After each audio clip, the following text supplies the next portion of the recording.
This story was submitted by the Devil Strigoi. It all happened to my father one stormy night in Glenwood, Colorado during the 80s. My father was an electrical engineer who was just returning home from a job site. He worked long hours, and it wasn't uncommon for him to be heading home at around midnight to the small cabin he shared with a friend, tucked back in the canyon walls. It was pouring rain. Lightning flashed, only to illuminate the murky puddled patches of washed-out terrain. As my father rounded the corner upon the dirt road, he passed a large willow tree. As his headlights crossed its base, he noticed someone was crouched underneath it. It was a woman, who seemed to be in her late 20s with long and tangled blonde hair. She had on fairly casual clothing, and carried a somewhat large bundle in her arms wrapped in a cloth.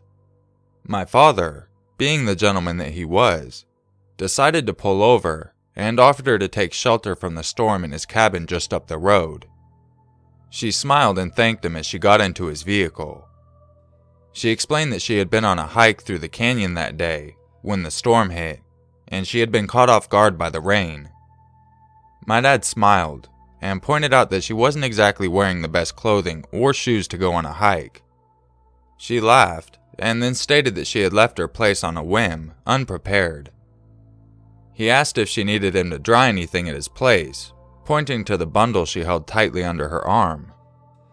Her voice suddenly got very stern as she stated no. When my father asked her where she lived around here, things started to get strange. She started telling my dad she had no family or friends in the area and was quite vague when she was asked details on where she lived.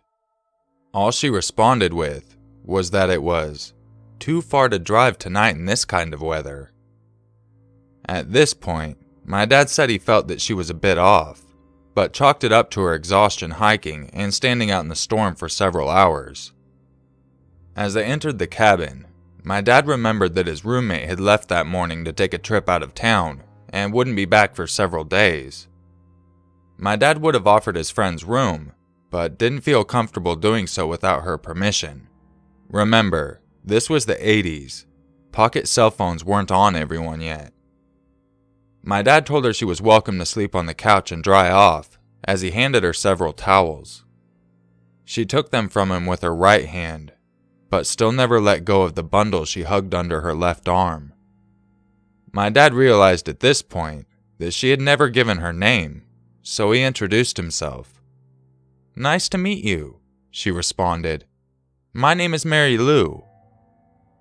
My father started to feel a bit more comfortable, and turned on the television for her and handed over the remote. She scanned through the channels, finally deciding on a gangster flick. The scene involved a bunch of mobsters getting shot to pieces. Mary found this quite amusing, and started to laugh in a crackling high-pitched tone. My dad started to get a bit creeped out by this. She was enjoying it a little too much, he said. Then my dad asked her about her life, and things took a turn for the worse. When asked if she was in a relationship, she pointed down at her belt buckle and told my dad the story of her breakup.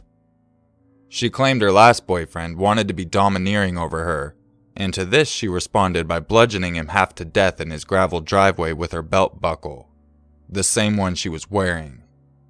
He kept saying, "Stop, please stop," and begging, but I wouldn't show him mercy, she said, with a tone of pride in her voice. My dad asked if he had abused her, or if she was reacting defensively, and she merely scoffed and said, "No, otherwise he would be dead." My father's unease grew as the conversation progressed. She told him about her mother dying on the operating table, and how the surgeon who had been working on her walked out covered in blood and said that she would be fine. How was she supposed to be okay with all of her guts in the trash can? She spewed. Then she laughed again, glancing back at the TV screen littered with disheveled, bullet-riddled corpses. "I love the sight of blood. It excites me. Turns me on, you know? Death. Draining them to death." At this point, My dad was officially done. He was bigger and stronger than she was, and he was quite streetwise and had seen plenty of horrors himself. But the way she spoke, with a violent confidence, combined with her sure grip upon the bundle which lay under her arm, sent chills down his spine. He needed a plan. Finally, an idea popped into my father's head. I have a friend who is a priest in town. He has access to several shelters funded by the church. You would be a lot more comfortable there instead of on our couch. They can feed you too, and arrange a ride for you to get home in the morning. I can call him right now. He's only a few miles from here," he stated reassuringly. Mary Lou's tone brightened to match this. "That sounds wonderful. Thank you so much." My father smiled, hiding his relief. "Of course. It's the least I could do for you." As my dad walked over to the phone and began to dial the number, Mary Lou erupted in a low guttural growl. "I hate priests. I hate priests." She didn't yell it. She didn't scream it. She said it with a tired hatred. A clear, direct, audible, whispered disdain from the bottom of her heart with an unflinching resolve. My dad had had enough. This wasn't a game to play anymore. This was beyond a stranger with odd tendencies. A darkness with coiled cruelty had crossed the threshold of his door. "You need to leave, and you need to leave now," my dad said, pointing to the front of the cabin. "There's the door. I can't have you in here and feel comfortable. I'm sorry, but the storm has stopped, and I hate to have you walk in the dark, but that's the way this has to go. Please leave." Mary Lou gazed upon him, expressionless, and finally just shrugged. My father walked her out, standing close to her in the event that the bundle concealed some type of weapon. He wasn't taking any further chances. She smiled at him as she slowly walked out onto the front porch. "Goodbye, for now. See you when I see you," she said calmly. With that, she walked down the long dirt road with a single streetlight upon its path. She looked back one last time before crossing the light and disappearing, enveloped by the darkness with no trace of her to be seen. My dad called the police the next day, concerned that she might be hiding on his property somewhere, after speaking to his girlfriend, now my mom, about it, and being convinced by her that she was going to cut the window screen when he was gone, hide in the house, and kill him. They found nothing, and said that the area attracted a lot of transients and nomads. My father then made the mistake of telling his engineer's buddy at work, which resulted in them bidding his farewell at the end of each shift in the form of asking that he say hi to Mary Lou for them. My dad never saw her again, but he still questions what could have been in that bundle that she so adamantly protected. He'll never know.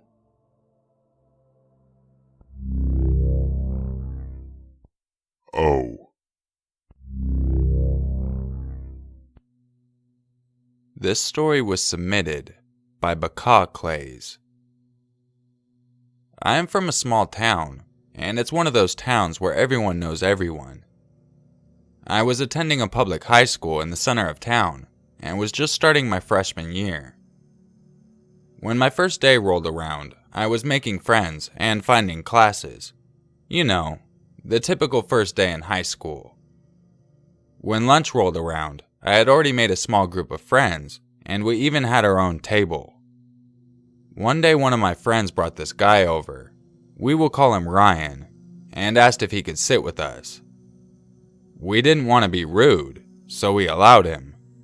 But I already had a weird vibe that something was wrong with this guy. He was a tall, skinny male, about 6 foot at least.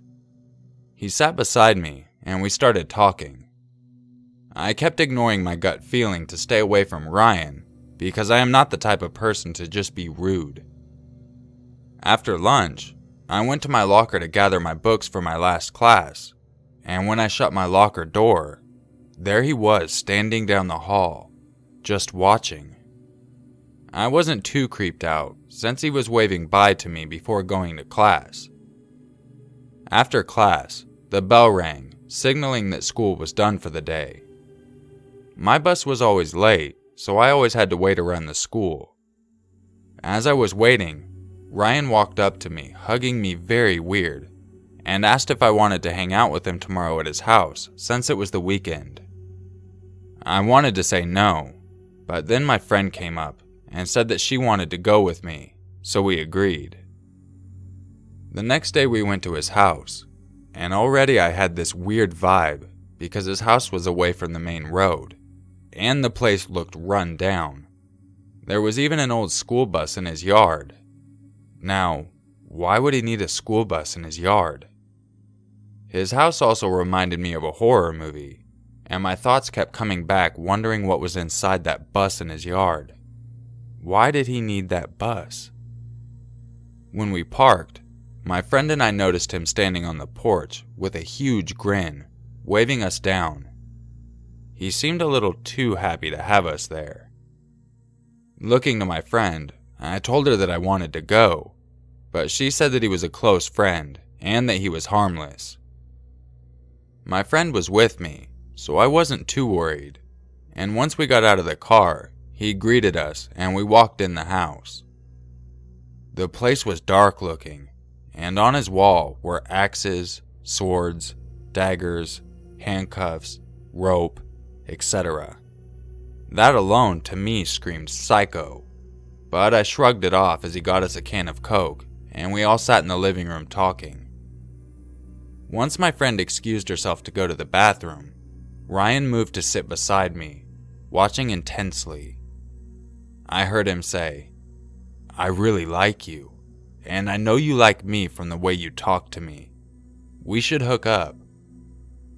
Gasping, I noticed he kept inching closer to me as I moved farther away, but just before I could say anything, my friend came back, taking her seat beside me as he got up. Looking at my friend, I whispered into her ear, "We need to leave now. Make an excuse." My friend looked confused, but I gave her that look that said I will explain later. Standing up, my friend and I made our excuse, saying that we had to leave, and booked it out of the house. For the next few days, he didn't come sit with us, and he seemed to be keeping his distance. For a moment, I thought, okay, he's going to leave me alone.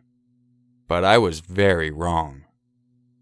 As the weeks went on, every time I would leave class, Ryan was always standing by my locker. He knew my class schedule, and if he wasn't waiting at my locker, he was waiting near my classroom. I was freaking out. This wasn't normal, and I had a feeling that he was stalking me. One day after school ended, I was walking to the bus stop, and I noticed Ryan coming out. Luckily, he didn't see me. I ran behind the school building, noticing he was looking for me, but once he was on the bus, I was alone waiting for my bus. I suffered through this for 3 years, hoping it would go away, but things just got worse. One night it was cold and snowing, and I was at home doing homework when I heard my fence open and my dog going crazy downstairs. Who would be at my house at night? I walked to my bedroom window. I lived in a 2-story home, my bedroom being on the 2nd floor, and as I looked out the window, my face grew pale. There was Ryan, standing in my yard, watching my window, and when our eyes connected, he just gave off that Joker grin. After I shut my blinds, it only took a few minutes until I heard a knock at my door. My parents were home, and my mom went downstairs to answer the door. Ryan told her that he was a friend of mine and that he was wanting to see me. My mom told him it was too late and that he needed to go home, but apparently he walked from his house to my house, which is about 2 hours. Staying hidden, making my way downstairs, I noticed he had sandals on and a short-sleeved shirt. It was 50-degree weather outside. Why would anyone be in sandals and a summer top? My mom, doing the motherly thing, offered to give him a ride home, and I tagged along. Making our way into the Jeep, I knew he did this on purpose, just so he would be able to sit near me. After that night, I never thought things could get worse, but I was very wrong. It was summer vacation, school was out, and I was working for my family at their small business, when one day I got a call from an unknown woman who apparently worked with Ryan. I asked, "How did you get this number?" She told me, "I work with Ryan. He talks about you all the time, and I took his phone when he was away. I wanted to warn you that he plans on kidnapping you and taking your car. He wants to take you out in the woods." When she said that, I almost couldn't believe it, and it took me a few moments to process it. He wanted to take me and do God knows what with me. After that, I got a restraining order to keep him away, but even that didn't work. He continued to stalk me for 4 more years, even after I graduated. But all that changed one night when I was watching the news. Ryan was arrested for raping his own sibling over a span of 10 years. Apparently, from what I heard, while he was with his sister, he was thinking of me. Not only that, but he had also had various sexual harassment charges against him from other women, and all of them looked like me. He has been in jail for a year now.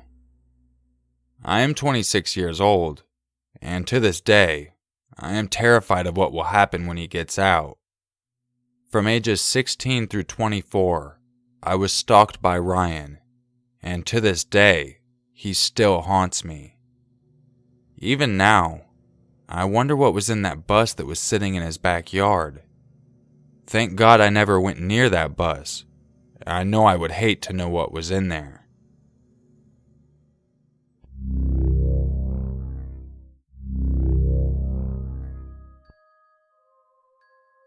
If you enjoyed this video, you know what to do.